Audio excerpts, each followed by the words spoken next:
You are listening to WTUZ Radio Podcast.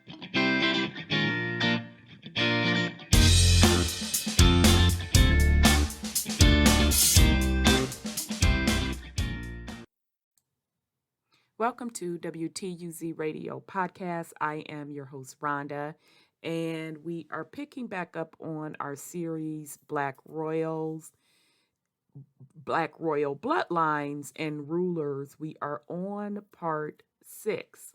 So in this particular series, we are using the book, The Negro, Rulers of Scotland and the British Isles by Dr. John L. Johnson. And again, shout out to Sis Brooklyn Borges for providing this wonderful source. So if this is your first time listening to this series, I highly recommend you go back to part 1. It starts off telling you how the current rulership in Britain came to be and how the lineage of the dynasties, the different houses, were all melanated. And the founder of that is Kenneth the Niger. Okay. So with that said, last time we discussed, we were really on David. Okay. And we didn't get too much further because David, I had to spend a lot of time on David because King David he instituted, I'll put it this way, because a feudal system had been around for quite some time in Europe, also in Africa. It's a worldwide system. It's still used today. It's just been rebranded, per se, relabeled, rebranded. Over in the Americas, feudalism equals capitalism. And you can go on and on. Feudalism equals socialism. Bottom line, that system is set up where the true owners and controllers of the land and resources are linked to only a few, and everyone else has to work and pay through their labor. Now they're calling it taxes, and they were calling it taxes back then. Taxes, okay, that ultimately roll back up to these families. And that's even though the families did not or are not the indigenous people of said land and resources. They only, quote, quote, acquired them / aka stole them through wars and conquering. Okay, so we spent a lot of time on David the First, and because we went deep into the history of feudalism and a feudal system and how it is a worldwide system. Okay, but David the First was the one that instituted it, particularly in Europe. Okay, all right. So let's get on Malcolm the Fourth. He's the Christian Malcolm the Fourth. And I don't know why they have Virgo in here. I don't know if that's his nickname. Was the son of Earl Henry and Ada de Warenne. And I thought that Ada was interesting. I know a few people with that name, Ada. And grandson and successor of David the First, who was the youngest son of the Moorish king Malcolm III. The boy king Malcolm IV succeeded his grandfather as king at the age of 12 in AD 1153 and died when he was 24 in 1165. So another thing I want us to always keep in mind when we're looking at these particular kings and rulers, notice most of them come into these positions at a very young age. Okay, now 12, of course, is extremely young. Those are rare cases, but I'm talking in the age of just coming out of teenage years, so 19, 20 something, and that's still young. Okay, all right. So if you look back in over history, period, no matter what culture, you're going to see the young men coming into rulership at these early ages.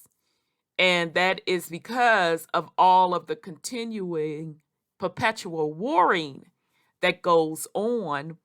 So the more seasoned generation, so let's say 30, and I'm going to count 30 as being more seasoned generation, being killed.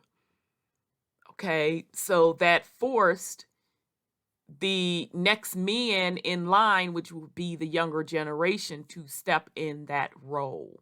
Okay, and in most cases, those particular men stepping into those roles, the younger men, weren't groomed or prepared. Okay, so I had to keep that in mind as I'm going through history and seeing a lot of these bad decisions and the betrayals. And I have to remember those particular rulers. What age did they come into that leadership position? How did they get the leadership position, and what age? Because if you are not groomed, if you are not prepared for the role of leadership, you are going to struggle with such responsibility. Okay? And of course, we can apply that today. Fast forward to today, even, and I'm just on the men right now, but the same could apply to women as far as the responsibilities. But from the men perspective, if you are not prepared to step into that role of leadership, meaning you have to be groomed, you have to be taught these things, you have to see the example of these things. Otherwise, you're winging it. Okay? So you're learning on the job. It's being self-taught, which means you're going to make a lot of mistakes to gain said wisdom. Okay? So I just wanted to put that out there because it hit me. Whoa! These were basically young men just coming up out of teenage years. And if they were not groomed / mentored / taught / seeing the example, then absolutely they're going to make a lot of mistakes. Okay. All right. So let's move on. So he came into the position at 12, and he wind up, and this is a great example, he wind up dying at 24 years. So although he may have ruled a little bit over a decade, his lifespan was very short. He never married or had children, and like all of other Scottish kings, his Moorish African blood flows in the veins of today's British royal family. Okay. Malcolm IV is the 23rd great-grand uncle of Elizabeth II. Other than being a descendant of Kenneth the Niger, nothing more is known about him. Upon Malcolm IV's death, he was succeeded by his younger brother William the Lion, who was succeeded by his son Alexander II, who was succeeded by his son Alexander III. So let me just jump over. Let's see. I just love this particular chart because I'm able to capture all of the houses, etc. Okay, so that's Malcolm right there. We see him there. So the author, Dr. John L. Johnson, he's right. I couldn't find anything else on Malcolm IV. Okay, which makes sense. He was a young man. He ruled a little bit over 10 years, I think 12 years, if my math is right. So there's not much documented on him. It's probably a quiet period. We can assume, based on his short rulership. Okay, so let's get to Alexander III. Okay, now, it's not lost on me that you'll notice a lot of these names also, you can link them back to Greek rulership as well.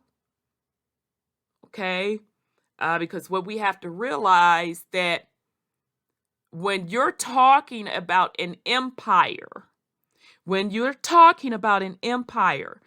not talking about one region. An empire goes across, that bloodline goes across different lands and conquer. Okay?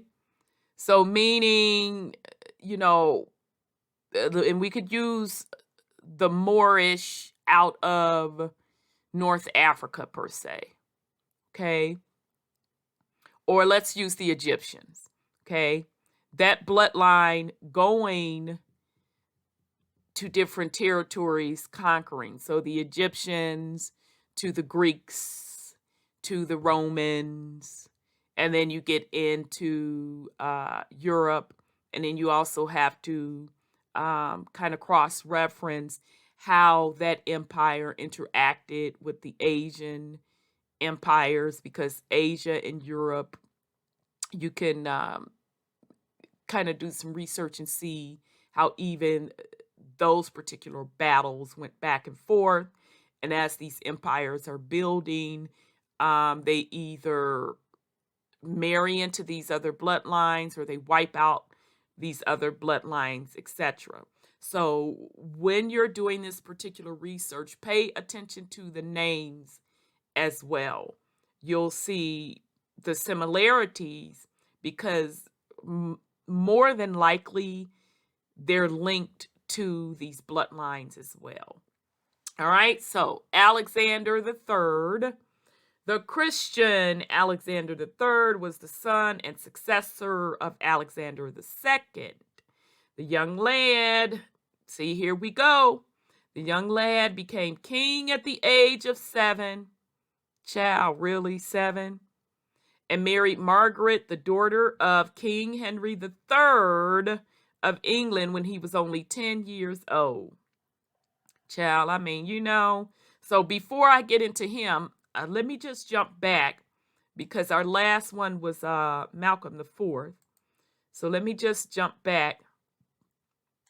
Okay, I knew I had skipped one. Okay, so my bad. Before we get on to Alexander III, because we even had Alexander II in here, let's get to William the Lion. All right. So here we go. Let's get to William the Lion, and I had to pull him up. Wikipedia actually did have something on him. Okay, so just to be clear, so I won't confuse the fam, I'm using this as the source of all of the dynasties or the houses for Scotland and England. okay? Because this is the most accurate, not the most accurate. It is the one that's the accurate. It's listing everything, okay? All other sources do not go into each one of does not list each one of these rulers, okay? So I kind of had to cross-reference, all right? And on some of these names that were listed in here, I still couldn't find any information on them, or there was very little information. So technically, after Malcolm IV was William I the Lion, okay? And let's also note that this was still the House of Dunkeld, which is through marriage, through Kenneth the Niger, okay? So that's how this house came into being, okay? And I do have to say, you all see, it's the long line of rulers under this house as well. But let's go to William the Lion. I was shocked to find something on him on Wikipedia. Okay, so, and they even showed his seal and all of that. Okay, so William the Lion, sometimes styled William I, also known as Garb the Rough. Oh, okay, so that meant the rough. Reigned as King of Scots from 1165 to 1249. His 49-year-long reign was the second longest in Scottish history, so he ruled for a long time. William was born 1142 during the reign of his grandfather, King David I of Scotland. His parents were the kings of a son, Henry and Ada de Warenne. William was around 10 years old when his father died in 1152, making his elder brother Malcolm the heir apparent to their grandfather. From his father, William inherited earldom of Northumberland. I know I'm not pronouncing that right, folks from Scotland, my bad. David died the next year, and William became the heir presumptive. And let me make sure this is the right one. Okay, now they saying this, but let me jump back over. Because Wikipedia don't be on it also. No, because William I was after Malcolm. All right, so, okay, they did. Okay, they cleared it up. All right, because I was going to say, you ain't right. So my bad, Wikipedia. I apologize. All right. Yep. To the new King Malcolm the Fourth. In 1157, William lost the earldom of Northumberland to Henry II of England. Malcolm V did not live long. Yep. We just talked about that. He passed away at 24, and then William took the throne. The new monarch was crowned in 1165. In contrast to his deeply religious, frail brother William, was powerfully built, red-headed, and headstrong. Okay, so, I got a side eye that redhead, but, because, I mean, all I'm saying is, if Malcolm them was melanated, all the rest of these folks were melanated, I don't know about this redhead. Now, you do have melanated people that have red hair, but just a tip for you all, and I was told this years ago by someone that identifies as a Moor, but they're into the scholarship. But I was told by them years ago that sometimes when they talk about folks being red-headed, that sometimes they're speaking of melanated people, that it's a code word. All right.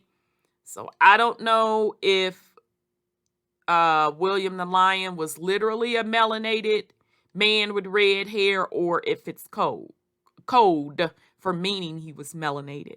But nonetheless, we do know that that entire bloodline was melanated. All right. He was an effective monarch whose reign was marred by his ill-fated attempt to regain control of his paternal inheritance. Oh, child, of Northumbria. Okay, so they actually show the region. Okay. All right, so that's a Anglo-Saxon kingdom, what is now northern England and southeast Scotland. All right. Child. After his ascension to the throne, William spent some time at the court of Henry II. Then, quarreling with Henry, he arranged in 1168 the first definite treaty of alliance between France and Scotland. William was then a key player in the revolt of 1174 against Henry III. So just real quick, that 1174 was a rebellion against King Henry II of England by 3 of his sons. Child, when I tell you they be getting down, arguing with family members. Child. So 3 of King Henry II's sons went up against him. His wife Eleanor and their rebel supporters. The revolt ended in failure after 18 months. Henry's rebellious family members had to resign. Child, but that's how they got down back then. And shoot, let's not even say back then, because now that's still going on. All right, so the rebellion against King Henry II, which was led by Henry's sons, with some short-lived assistance from King Louis VII. King Louis, now why is you in folks' business? Child.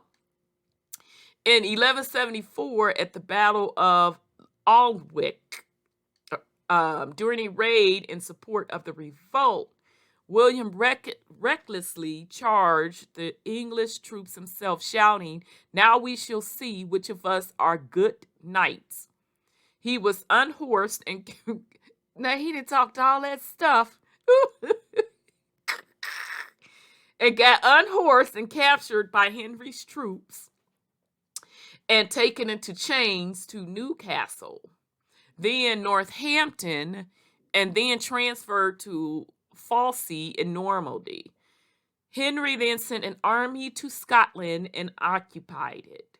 As ransom and to regain his kingdom, William had to acknowledge Henry. Child, there go that feudal. Baby. Also, now you fencing to pay some taxation to Henry. Child. So, in order to regain his kingdom, William had to acknowledge Henry as his feudal superior and agree to pay the cost of the English army's occupation of Scotland by taxing the Scots. Child. The cost was equivalent to 40,000 Scottish merks. So, or they saying 26,000 in today's pounds. So now, child, do y'all not understand? I'm going to use, was it Jamaica? I think it was Jamaica, y'all. Who owed the French all that money? I want to say it was Haiti. My bad, Jamaica. I'm sorry, I didn't mean to put you up in it. Haiti. Y'all remember when the Haitians had that Haitian revolution and went up against the French? And they quote, they want to tell you they won their independence. Is that not what the history books say? That Haiti won their independence, but you got to pay back all that debt, which Haiti is still saddled with that debt today. So my thing is, and I have never, ever understood that. Now, the way it's taught in school is that you had former slaves revolting against the French to not only get their freedom, but to also gain their independence. Now, that's what the books teach, so meaning the slaves from Africa. When in reality, the people that were on that land and are still on that land today, it's a combination of Black Europeans. Yeah, those Black Europeans that were exiled out of Ireland, Scotland, and England, sent to the Americas, to the different colonies. And they were coming to those colonies. If you were exiled, you were coming to the colonies through a prison sentence, because you were literally giving a prison sentence. And in most cases, those folks were banned out of those European countries and could not come back. Okay? Then the other case was folks going to the different American colonies to work under the indentured servant contracts. All right? And of course, you had the indigenous original people of the Haitian islands. Okay? So the whole Haiti Revolution was not of African slaves. It was Black Europeans and the original indigenous inhabitants of Haiti going up against Europe for their independence. So when I learned that Haiti owed all this debt to the French, I'm like, if you got your independence, how you owing some debt? Because those are the deals and agreements that were cut. Okay? So I'm just giving you all that example to just show you how far back this crap goes. And this is just how they rolled back then. And not to mention, if you pay attention to Haiti's leaders, even up to this day, I want you to go back and pay attention to those surnames. And you're going to see those same surnames linked back to Europe. And in some cases, those same surnames are literally the surnames of these kings out of Europe. All right? So, William had to pay some ends to King Henry II based on his failed attempt to overthrow him. So, agreed to pay for the cost of the English army's occupation of Scotland by taxing the Scots. The Church of Scotland was also subjected to that of England. William acknowledged this by signing the Treaty of Falaise and was then allowed to return to Scotland. In 1175, he swore fealty to Henry II at the York Castle. Okay. The humiliation of the Treaty of Falaise triggered a revolt of Galloway, which lasted until 1186. So let's see what Galloway is right quick. Oh, they just showing the region. Okay. And prompted construction of the castle at Dumfries. In 1179, meanwhile, William and his brother David personally led a force northward into Easter Ross, establishing two, and I want y'all again to pay attention to these surnames, because these surnames, in a lot of cases, ties back to land. Now, the Ross is also a powerful family name. Just by doing this particular research, you start to understand these things. And the famous Harriet Tubman was a Ross. Yeah, the famous Harriet Tubman was a Ross, which the Ross surname ties to the Stewards. So Harriet Tubman was freeing her folks out of those prison penal contracts or sentences or indentured servant sentence. That's what her main purpose of the Underground Railroad was. Not to free African slaves, but to free her family members. Them Rosses and Stewards and anybody connected to them. Right? Okay. All right. So led a force northwards into Easter Ross, establishing two further castles north of Bewley. All right. So just giving y'all a reference. And Cromarty Firths. One of the Black Isles at Edador and the other at Dunkeith. Okay, so y'all know that Dunkeith, they didn't strict that. That's interesting.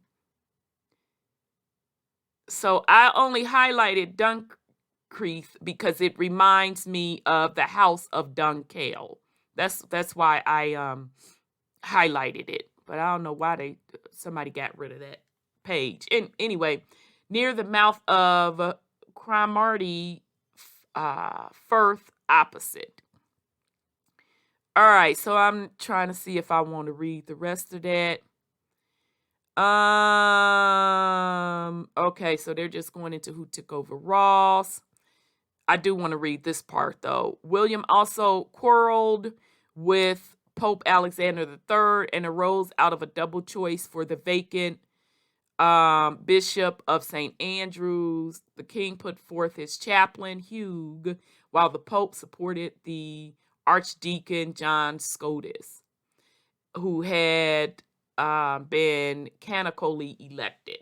All right, so again, what we have to remember today, folks look at religion as a guidance on how to live their life, a guidance to a higher power. When back up in the day, well, let me put it this way. That's how the regular normal populace looks at religion. Okay? And it's to the point where folks are emotionally attached to it. But that is not how these particular bloodlines look at religion. I have told you all several times that they view religion as a political, strategic power. Not moralistically, not spiritually. That's for the populace. Okay? They use it as a political strategy. Okay? All right. Okay, so it's just gonna talk about how he was trying to take over. It was hostile. So him and the Pope was gang banging on each other. Okay. So it says the Treaty of Falaise remained in force for the next 15 years. Then the English king, Richard the Lionheart, needing money to take part in the Third Crusade. Okay. Y'all know that crusade. So remember when I told y'all, pay attention to these surnames. And this is why, not even the surnames, the first name too.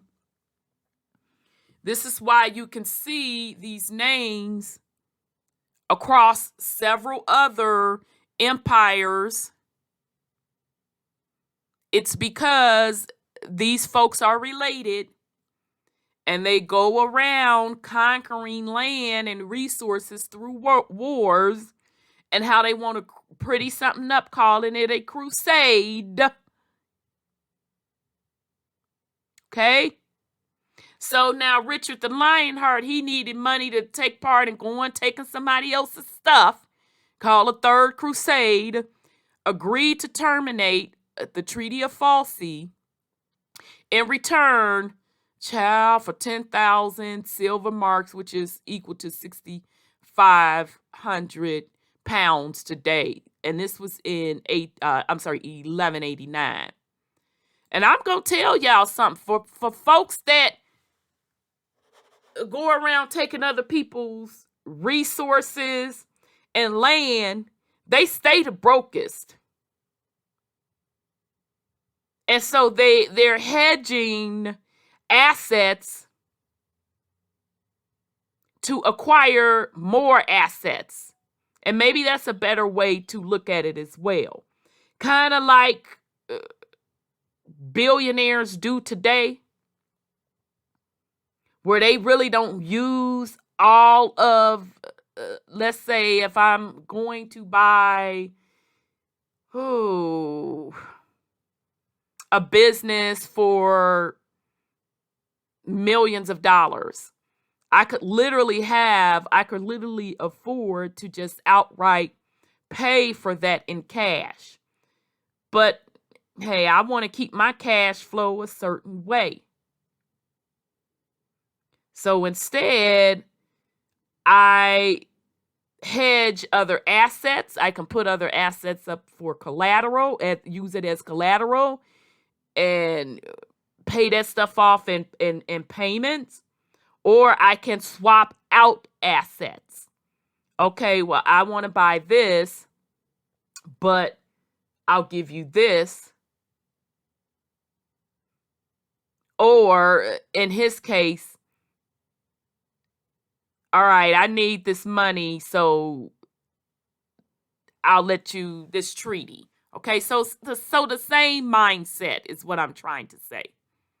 Okay. William then was able to address the turbulent chiefs in the outlying parts of his kingdom. His authority was recognized in Galloway, which here too had been partially, I don't even know why they put that up in there. I guess they're trying to be cute. Had been practically independent. He put an end to formidable insurrection in Moray and Inverness. And a series of campaigns brought the far north, Caithness and Sutherland under the power of the crown. Okay, so in this deal that he struck, and note, these kings and queens now were not making these decisions on their own. They had advisors. All right, so their advisors look at, they may have a financial advisor, they may have an advisor on a contract, advisor on the lands and territory. They have the advisors on their military strategy, right? And so they look at the total picture, because if you as a king are going to do something like a crusade. All right. And in this particular case, they were going back into what they're calling the Holy Land to reconquer it. All right. That's going to be a huge undertaking. So you would get with your advisors to see, number one, how are we going to fund this? Let's start with that. How are we going to fund it? And then, all right, my military advisory, come on and give us the breakdown on this particular, the Holy Land, all of them different nations within the Holy Land. What's their military force look like? What type of strategy we need to use? Number one, do you think we can even do it? Okay. All right, finance folks, how do you say this? Land folks, what do we hedge? Are we going to hedge land? Contract folks, are we going to hedge contracts? So that's how they did it. And it's no different. And it's no different than any board / corporation today. Okay. Now, if you're talking the business world, you could take out the military part. But if you're talking what we're calling nations today, so the United States, Russia, China, England, France, all of them, they still operate the same today. It's no different. Okay? All right. So it says William attempted to purchase Northumbria from Richard in 1194 as he had a strong claim over it. However, his offer of 15,000 marks was rejected due to wanting the castles within the lands, which Richard was not willing to give. In 1200, William did homage to Richard's successor, John, apparently to save face. Despite the Scots regaining their independence, Anglo-Scottish relations remained tense during the first decade of the 13th century.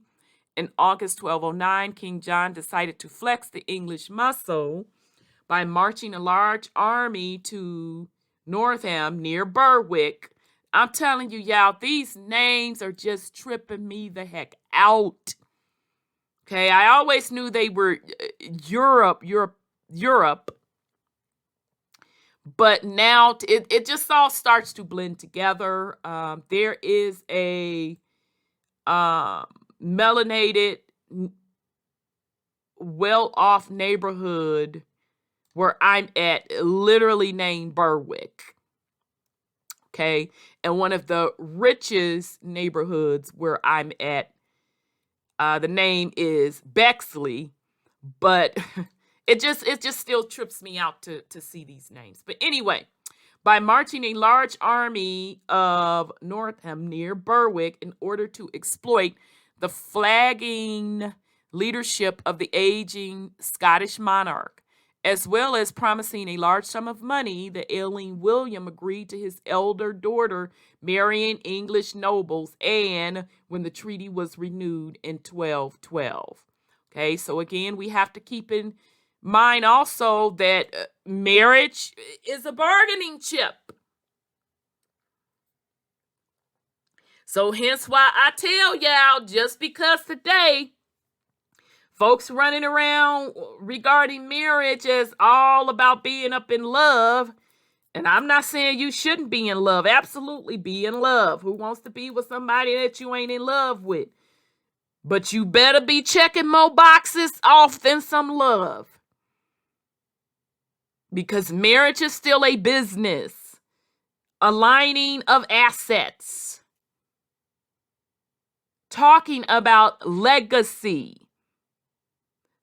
All right? Uniting kingdoms. So, again, This was the ailing William agreed to his eldest daughters, that's daughters, plural, marrying English nobles. When the treaty was renewed in 1212, John apparently gained the hand of William's only surviving legitimate son and heir, Alexander, for his eldest daughter, Joan. Okay? All right. So, once again, and of course, I'm not even agreeing with this conquering bloodline going around taking other people's crap. Please don't get me wrong. I ain't agreeing to none of that. But they didn't play their people not being taken care of. Right? So no father is going to marry their daughter off where she's not going to be taken care of, and that bloodline is not going to be taken care of. Okay? And men were strategic in that as well. All right? Okay. I'm not advocating that you do arranged marriages. I'm just saying you need to teach yours what marriage really is about. And if you don't know, you should be starting to get to know. So anyhow, let me get off that soapbox. Despite continued dependence on English goodwill, William's reign showed much achievement. He threw himself into government with energy and diligently followed the lines laid down by his grandfather David I. Anglo-French settlements and feudalization were extended. New boroughs founded. So New York used to be New Amsterdam. Yeah, that part. That boroughs, y'all know how y'all like to talk about them boroughs. Y'all deeply rooted in European history. Extended, new boroughs founded, criminal law clarified, the responsibilities of justices and sheriffs widened, and trade grew. Traditionally, William is credited with founding Arbroath Abbey. Child, I don't even know what that is. I know y'all know what that is in Europe. The site of the later Declaration of Arbroath. Okay, whatever. The Bishop of Argyll. Now this is another name. Those in the Shire. Y'all already know what it is, right? Wasn't it a housing project in the Shire called Argyll Garden? That part. So let me just be clear. A housing project in the Shire called Argyll, where exclusively melanated people resided. All right. No correlation whatsoever. The Bishop of Argyll was established 1192 in the same year as papal confirmation of the Scottish Church by Pope Celestine III. Sorry, y'all. William died of natural causes in Stirling in 1214 and lies buried in Arbroath Abbey, his son Alexander II succeeding him as king. William was not known as the Lion during his own lifetime, and the title did not relate to his tenacious character or his military prowess.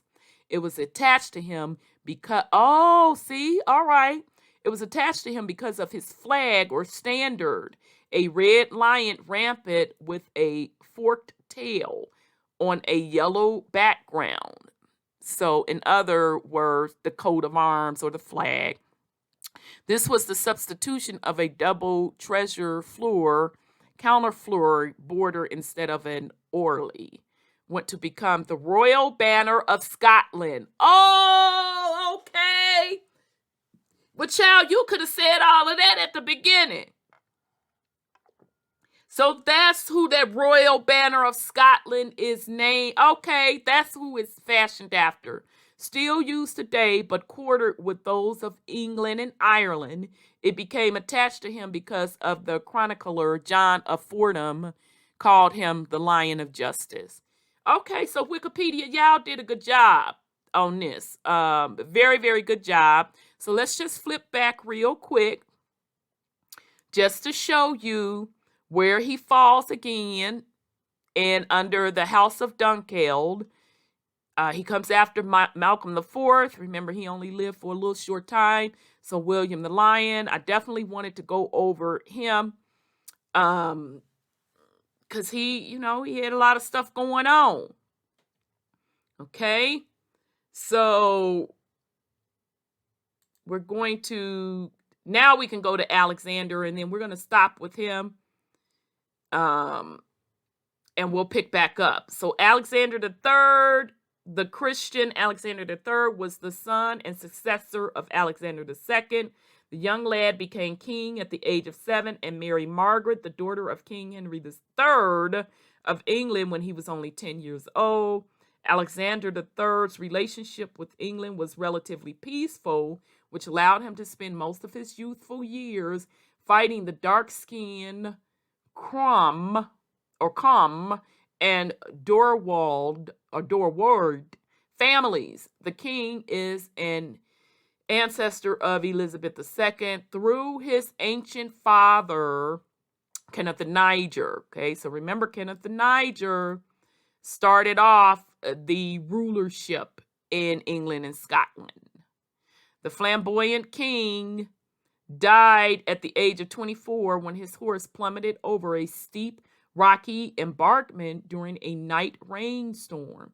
He was succeeded by his granddaughter, Margaret of Norway, Maid of Norway, who strangely died in the Orkneys en route from Norway to Scotland, likely from seasickness.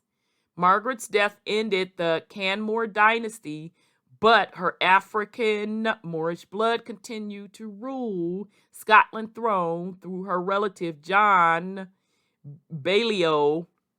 However, I know I'm not pronouncing this right. A great-grandson of David I. The great-great-grandson of David I, who was the great-great-grandfather of Alexander III. Following John B's brief rule, the royal throne was held by the House of Bruce, but soon afterwards returned back to the House of B under Edward B, the son of John B. The B dynasty was once again replaced by the House of Bruce under Robert the Bruce, who was also blood kin to Scottish Moorish King David I. So we're going to get into that on part 7, okay, because I do want to go over a little bit over Margaret, okay, as well. So I don't want to skip over her. So again, Alexander III, just another reference on him. And let me just make sure. Yep, I just like to make sure I'm on the right thing, because child, these seconds and thirds, I want to make sure I'm reading you all the right stuff. So just another source on Alexander III. This is from Scott Clans. From a time that predates the great Scottish King Robert the Bruce, or even the exploits of Scottish hero William Wallace, there lived a great king of Scotland, Alexander III, a ruler who reigned over a great time of peace and prosperity in Scotland, but whose tragic death plunged the country into a great period of upheaval. Son of Alexander II. Okay, we already talked about that. Yep, his father died when he was only 8. Yep, and we talked about that. We talked about that. So in medieval times, being such a young ruler was an incredibly dangerous position to be put in. However, Alexander was fortunate as an infant and a marriage that had been arranged between him and Margaret, daughter of King Henry III of England. 2 years after his coronation, they were married and the bonds between the two nations became strong. Okay, so again, a couple of folds showing you how some of these rulers got set on those thrones at an early age. Now, make no mistake about it, they, like I told you all, they had advisors and stuff behind them. But the second point I also want to make is marriage used again as a strategic business arrangement, and political as well, because I look at political and business as the same. With such a strong marital ties, there was little conflict with Scotland's traditional enemy, and instead Alexander could concentrate in other areas, in particular Scotland's claim on the Western Isles. The islands had been controlled by Norway since the Norse invasion, and after some cunningly timed raids on the Isles by the Scots king, Hakon of Norway set sail with an invasion force of 200 ships and 15,000 men. Alexander's timing in delaying the invasion through stalled negotiation meant that when the force finally arrived in the Western Isles, they were hit by autumn storms. Many ships were lost, and the remainder were defeated at the Battle of Largs in 1263.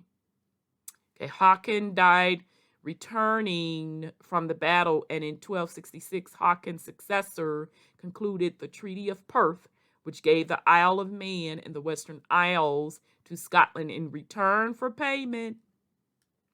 Norway retained only Orkney and Shetland.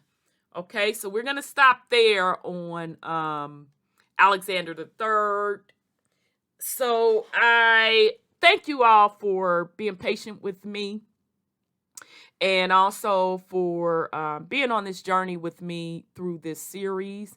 We will pick back up next week. We may even come back this week and do the next version. And if you are not subscribed to us, I highly encourage you to subscribe, like, and share. I want to wish everyone well on this Wednesday. This is Rhonda with WTUZ Radio Podcast. Peace and love, family.